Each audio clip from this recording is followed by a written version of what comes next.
Buenos días, tardes o noches, somos el equipo 5. El equipo está conformado por Ávila García Londra, Mena Uribe Patricia Yamilé y su servidor Valencia Rutiaga Francisco. Vamos a presentar el tema de hipófisis. Vamos a empezar con una pequeña introducción. La hipófisis, o también conocida como glándula pituitaria, se aloja en una concavidad del hueso esfenoides en la base del cerebro. Es un centro que prácticamente coordina y controla muchísimas de las glándulas endocrinas en el resto del organismo, las cuales se van a describir en capítulos posteriores. De muchas maneras, consiste en dos órganos endocrinos separados, que contienen muy diversas sustancias hormonalmente activas. La adenohipófisis secreta las hormonas, la estimulante de la tiroides, la adrenocorticotrópica, la luteinizante, la folículo estimulante, la prolactina y la hormona de crecimiento. Y va a recibir gran parte de su riego sanguíneo de los vasos porta hipofisiarios, los cuales inicialmente van a pasar por la eminencia media, estructura que se encuentra inmediatamente por debajo del hipotálamo. La neurohipófisis está compuesta en gran medida por las terminaciones de los axones que van a provenir de los núcleos supraópticos y paraventricular del hipotálamo, y se va a formar inicialmente como una extensión de dicha estructura. Por otra parte, la adenohipófisis contiene células endocrinas que almacenan sus hormonas características, y en el embrión nace de una invaginación de la faringe, que es también conocida como bolsa de Rathke. El lóbulo intermedio, en especies en las cuales está desarrollada, se forma en el embrión a partir de la mitad dorsal de dicha bolsa, pero esta está adherida muy estrechamente a la neurohipófisis en el adulto. Dicho lóbulo está separado de la adenohipófisis por restos de la cavidad de la bolsa de Rathke, la hendidura residual. Estructura histológica. En la neurohipófisis se observa que las terminaciones de los axones supraópticos y paraventriculares se encuentran en estrecha relación con los vasos sanguíneos. También se pueden detectar pituicitos. Estas células son estrelladas, son astrocitos y van a estar modificados. Como se destacó, el lóbulo intermedio es rudimentario en los seres humanos y en unas cuantas especies de mamíferos. En tales especies, gran parte de las células están incorporadas a la adenohipófisis. A lo largo de la hendidura residual se encuentran pequeños folículos que van a ser similares a los tiroideos, y algunos van a contener un poco de coloide. La función del coloide, si es que la tiene, se desconoce. La adenohipófisis está compuesta de cordones celulares entrelazados y una extensa red de capilares sinusoides. El endotelio de tales vasos finos es fenestrado, similar al de otros órganos endocrinos. Las células contienen gránulos de hormona almacenada. Estos son expulsados por exocitosis, y el paso siguiente es que los constituyentes de los gránulos van a penetrar en los capilares hasta ser llevados a los tejidos efectores. Tipos celulares de la adenohipófisis. A través de técnicas de inmunocitoquímica y microscopía electrónica, se han identificado 5 tipos de células secretoras en la adenohipófisis. Las primeras son las somatótropas. Estas son las que secretan hormona de crecimiento. Las segundas son las lactótropas, también conocidas como mamótropas. Estas son las que liberan prolactina. Las siguientes son las corticótropas. Estas son las que secretan hormona adrenocorticotrópica. Enseguida tenemos a las tirótropas, que estas son las que secretan hormona estimulante de la tiroides. Y por último, las gonadótropas. Son las que liberan hormona fólico-estimulante y la luteinizante.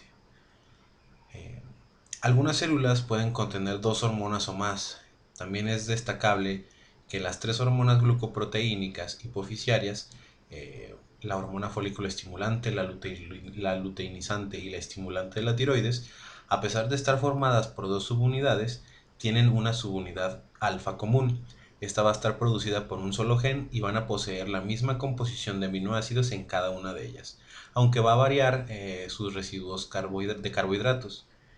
Es necesaria la combinación de la subunidad alfa con la beta, características de cada hormona, a fin de que se obtenga la máxima actividad fisiológica. Las subunidades beta, producidas por genes separados y con estructuras diferentes, confieren especificidad hormonal. Las subunidades alfa son extraordinariamente intercambiables y se pueden crear moléculas híbridas. Además, la gonadotropina coriónica humana, que corresponde a una glucoproteína placentaria, muestra subunidades alfa y beta. Propiomelaanocortina y sus derivados. Vamos a comenzar con la síntesis. Las células del lóbulo intermedio, si es que están presentes, y las corticotrópicas de la adenohipófisis van a sintetizar una gran proteína precursora que es desdoblada para formar una familia de hormonas. Después de la eliminación del péptido señalizador, se conoce a dicha prohormona como POMC. Esta molécula también se sintetiza en el hipotálamo, pulmones, tubo digestivo y placenta. La estructura de esta molécula, así como sus derivados, se pueden ver más adelante. En las células corticótropas es hidrolizada hasta formar ACTH y lipotropina beta, además de una cantidad pequeña de endorfina beta, y así se produce la secreción de tales sustancias. En las células del lóbulo intermedio, la propiomelanocortina es hidrolizada hasta formar el péptido corticotropiniforme del lóbulo intermedio. La hormona lipotropina y, en cantidades apreciables, la endorfina beta. Se desconocen las funciones del péptido corticotropiniforme del lóbulo intermedio y de la hormona lipotropina alfa, en tanto se sabe que la endorfina beta es un péptido opioide, con 5 residuos aminoácidos de metancefalina en la terminación amino. También se forman melanotropinas. Estas hormonas son estimulantes de los melanocitos alfa y beta. Ahora vamos a pasar al control del color de la piel y algunas anomalías pigmentarias. Los peces, los reptiles y los anfibios cambian el color de su piel con fines de termorregulación, camuflaje y exhibiciones conductuales. Dicho fenómeno lo realizan en parte al expulsar o introducir gránulos negros o pardos de la periferia de células pigmentadas llamadas melanóforos. Los gránulos van a estar compuestos por melaninas que se sintetizan a partir de la dopamina y dopaquinona. El desplazamiento de los gránulos es controlado por hormonas y neurotransmisores diversos, que incluyen las hormonas estimulantes de los melanocitos alfa y beta, la hormona melaniconcentradora, la melatonina y las catecolaminas. Los mamíferos no poseen melanóforos que contengan gránulos pigmentarios con la propiedad de dispersarse y contraerse, pero tienen melanocitos. Estos presentan innumerables prolongaciones y, dentro de ellas, algunos gránulos de melanina. Los melanocitos expresan receptores de melanotropina 1.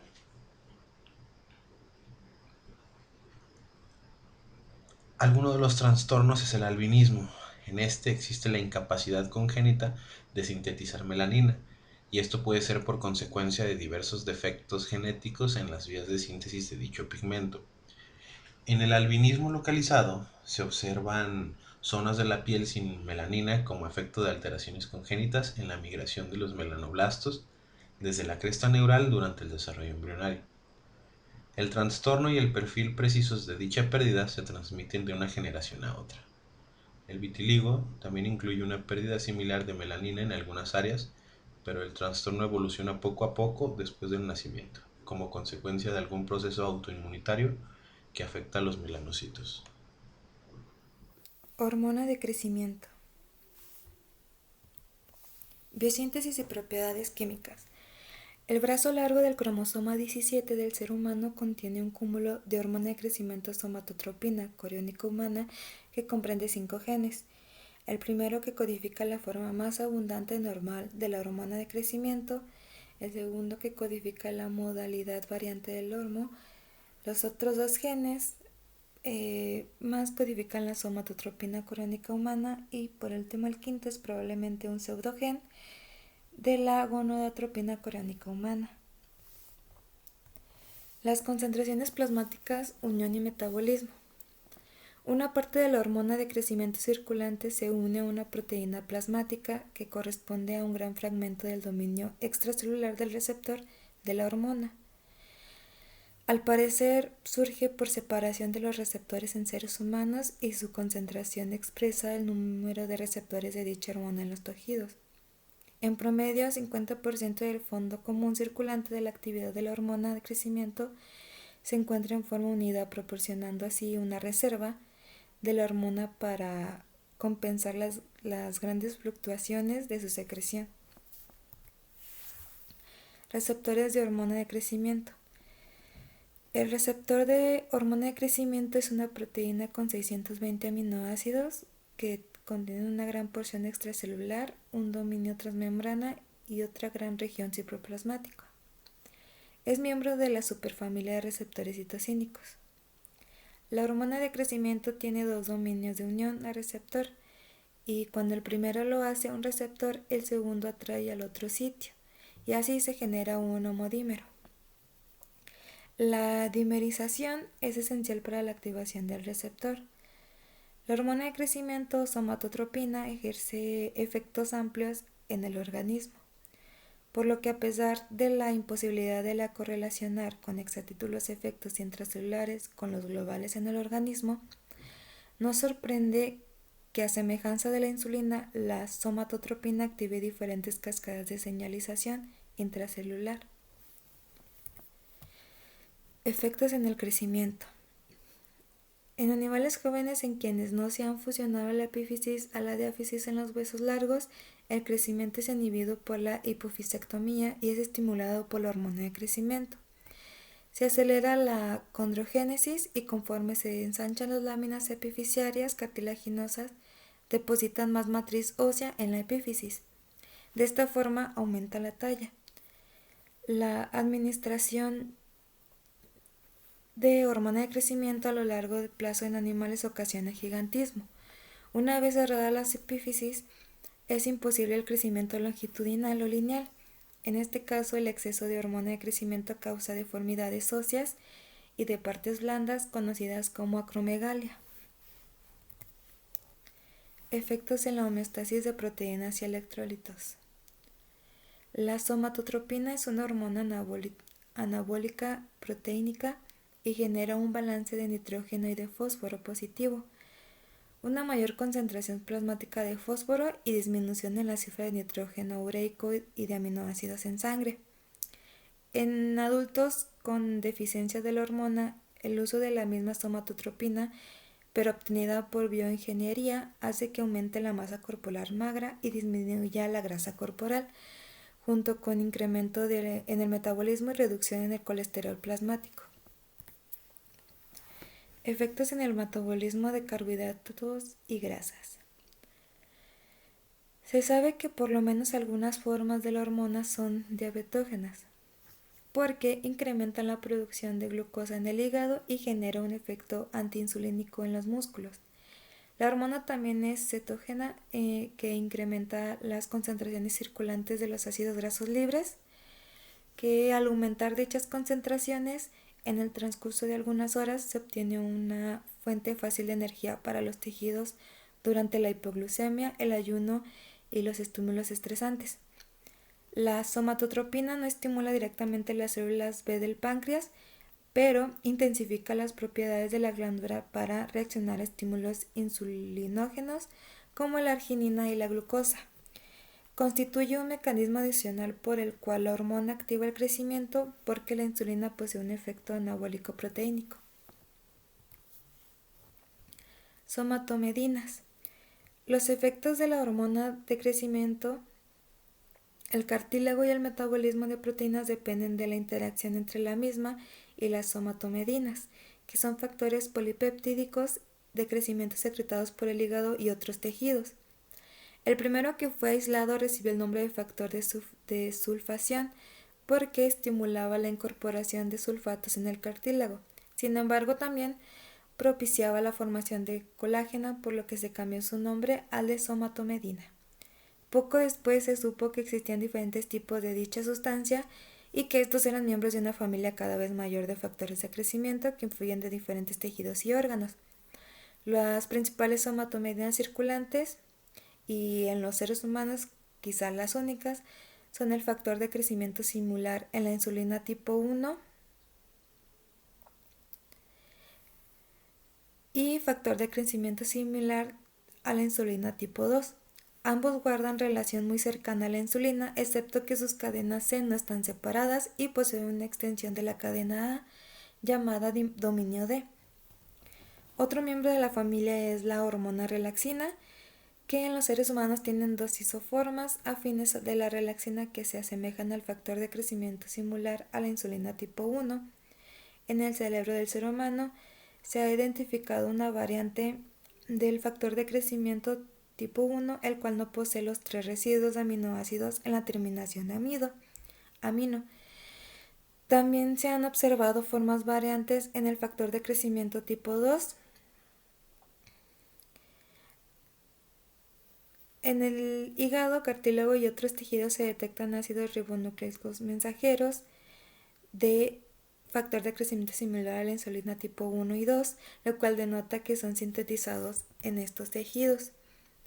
Como había mencionado, tienen semejanza a la insulina y estos se unen ávidamente a las proteínas plasmáticas y por lo menos en el caso del factor de crecimiento similar a la insulina tipo 1 prolonga su semivida en la circulación. Se han identificado 6 proteínas transportadoras diferentes del factor de crecimiento similar a la insulina con distinta distribución en diversos tejidos y todas aparecen en el plasma y la proteína transportadora 3 del factor de crecimiento similar a la insulina constituye el 95% del transporte en la circulación. Acciones directas e indirectas de la hormona de crecimiento. Los conocimientos del mecanismo de acción de la hormona de crecimiento han evolucionado. Originalmente se pensó que generaba el crecimiento por acción directa en los tejidos y más tarde se planteó que actuaba solo gracias a su capacidad de inducir la síntesis de somatomedinas. Sin embargo, si se inyecta la hormona de crecimiento en una epífisis tibial proximal, se produce un incremento unilateral del cartílago y este último se asemeja de otros tejidos. Así sintetiza al factor de crecimiento similar de insulina tipo 1. Este último factor producido en forma local y también circulante hace que el cartílago crezca. Control hipotalámico y periférico de la secreción de la hormona de crecimiento. La secreción de la somatotropina, hormona de crecimiento, no es estable en el transcurso del tiempo. Los adolescentes muestran las concentraciones máximas circulantes y así le siguen en orden, serían los niños y por último los adultos. Las concentraciones disminuyen en la edad avanzada, por lo que ha surgido gran interés por inyectar la hormona para antagonizar los efectos del envejecimiento. Esta incrementa la masa corporal magra y disminuye la grasa del cuerpo, pero no causa incrementos significativos de la potencia muscular ni del estado psíquico. Durante el día se detectan concentraciones relativamente bajas, salvo que existen elementos específicos que activen su liberación. En el sueño, por otra parte, se generan grandes incrementos pulsátiles de secreción de la hormona. Por tal razón, no sorprende que dicha secreción esté bajo control hipotalámico. Un tercer elemento regulador de la secreción de la hormona de crecimiento es la grelina. El sitio principal de la síntesis de la secreción de dicha sustancia es el estómago, pero también se genera en el hipotálamo y posee notable actividad estimulante de la hormona de crecimiento. Además, al parecer, interviene en la regulación de la ingestión de alimentos. La secreción de hormona de crecimiento está controlada por un asa de retroalimentación, a semejanza de la que se observa con otras hormonas adenohipofisiarias. Actúa en el hipotálamo para antagonizar la liberación de hormona liberadora de crecimiento. La somatotropina también incrementa las concentraciones circulantes del factor de crecimiento similar de insulina tipo 1 y este a su vez ejerce un efecto inhibidor directo en la secreción de dicha hormona por la hipófisis. También estimula la secreción de somatostatina. Estímulos que afectan la secreción de la hormona de crecimiento. La concentración basal plasmática de hormona de crecimiento somatotropina varía de 0 a 3 miligramos en adultos normales. Sin embargo, es imposible conocer las velocidades de secreción si se tiene solo valores aislados por la naturaleza irregular por la generación de la hormona. Estos estímulos que aumentan la secreción pertenecen a 3 categorías generales. La primera son las situaciones como la hipoglucemia y el ayuno en que disminuye de modo real o inminente los sustratos para la reproducción de energía en las células.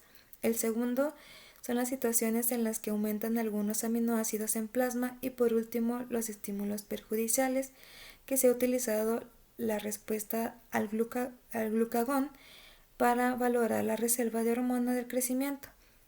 La secreción de esta última también se eleva en sujetos privados del sueño, de movimientos oculares rápidos y queda inhibida durante el sueño de REM normal.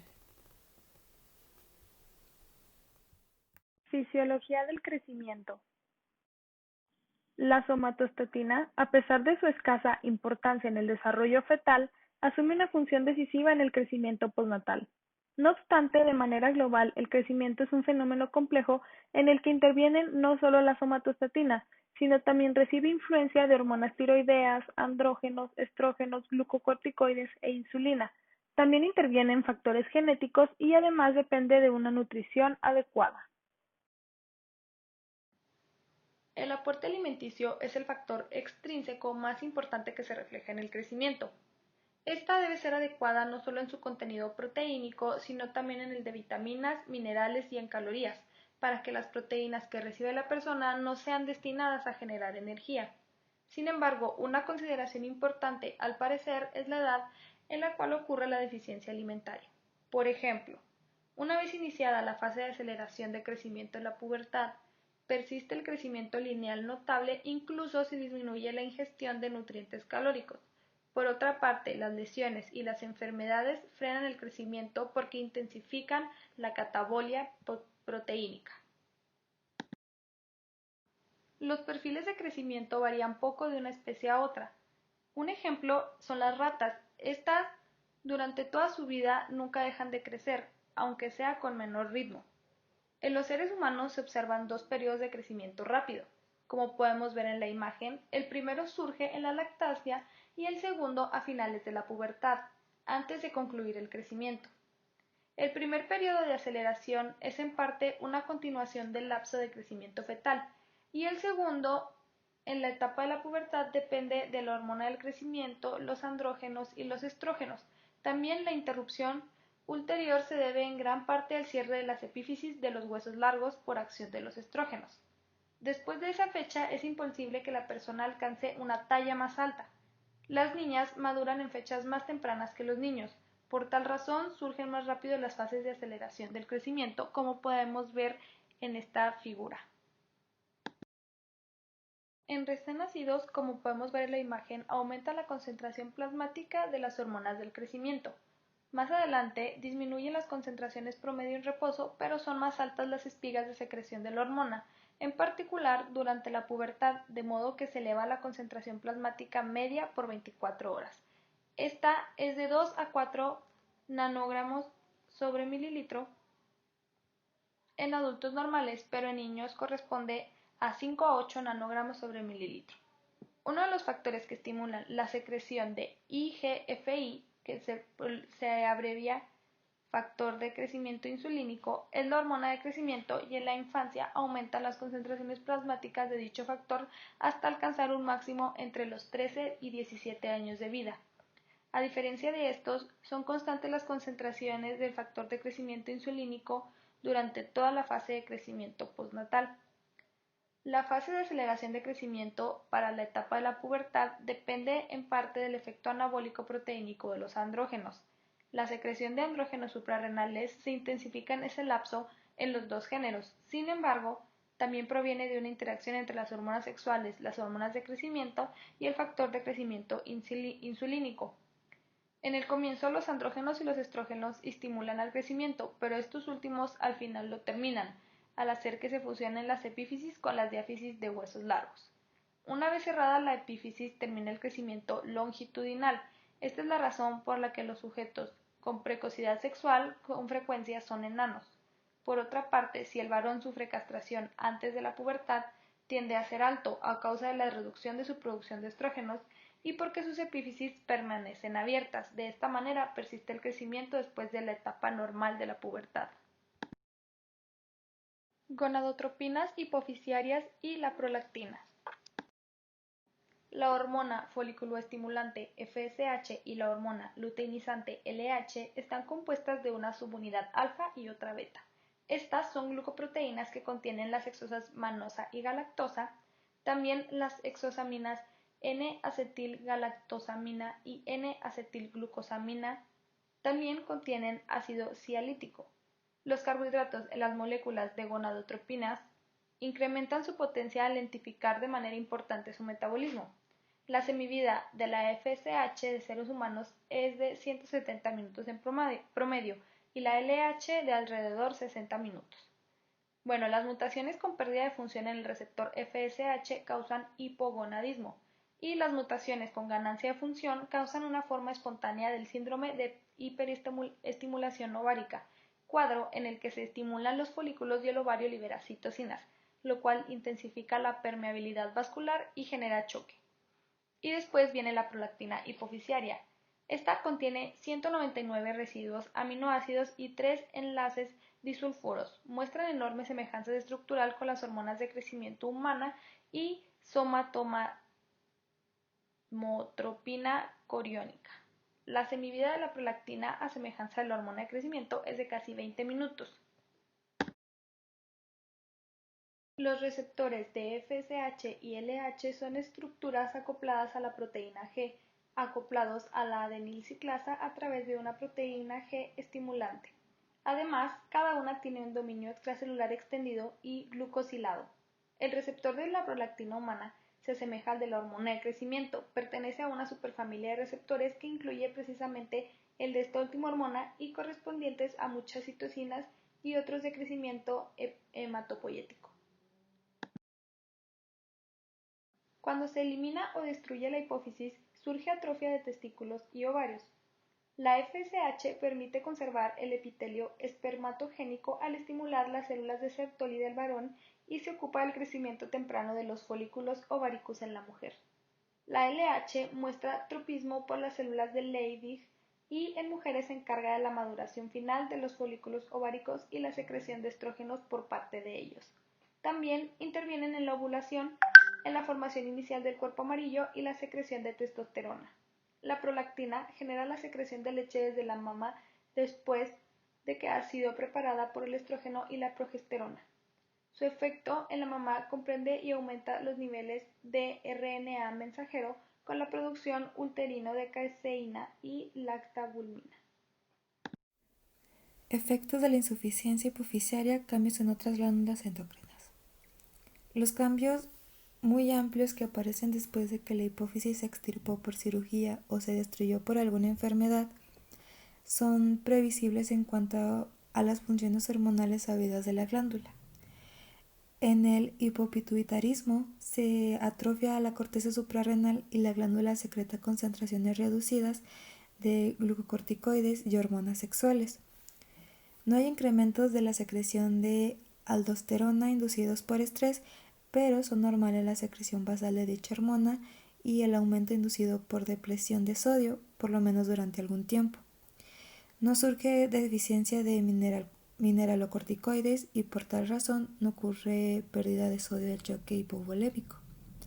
Pero la imposibilidad de incrementar la secreción de glucocorticoides hace que las personas con insuficiencia hipofisiaria sean más sensibles a los estados de estrés.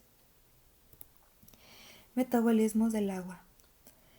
La destrucción selectiva de la adenohipófisis y los núcleos supraópticos ocasionan diabetes insípida, pero la eliminación de las dos mitades de la hipófisis por lo general solo causa poliuria transitoria. En el pasado se pensaba que la adenohipófisis secretaba una hormona diurética, pero la mejoría de la diabetes insípida se puede explicar realmente por la reducción de la carga osmótica impuesta al organismo para su para su excreción. Las partículas osmóticamente activas tienen agua en los túbulos renales.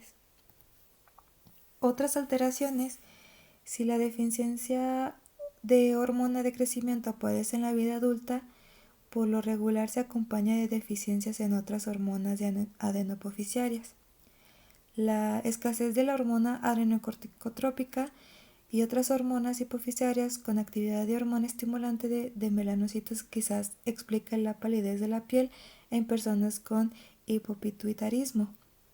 En adultos se advierte pérdida moderada de proteínas, pero la consunción no constituye un signo característico del hipopituitarismo en seres humanos y muchos sujetos con insuficiencia hipofisiaria tienen una nutrición adecuada.